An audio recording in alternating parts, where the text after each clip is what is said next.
Professore Panariti, un evento importante per rilanciare la cultura della sicurezza nel lavoro alla quale la Regione presta molta attenzione. Sì, un incontro molto importante che vede anche premiare due giovani neolaureate con delle tesi molto importanti sulla sicurezza e con relatori illustri, che proprio va a indicare come la sicurezza sul lavoro, insieme che è un elemento organizzativo aziendale, sia anche un elemento culturale, e in questa direzione la Regione sta lavorando per fornire tutta una serie di interventi che accompagnino e integrino quelle che sono le formazioni che vengono fatte dalle aziende, proprio per rafforzare quella che è la cultura della sicurezza sul lavoro all'interno della nostra società regionale, specie facendo attenzione a tutte quelle persone che per esempio o non conoscono perfettamente la lingua italiana o cambiano a causa dell'intermittenza del lavoro il lavoro spesso, e quindi c'è la necessità, come dire, di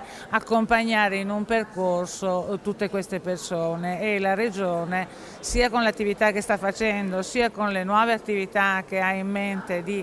iniziare, andrà proprio in questa direzione.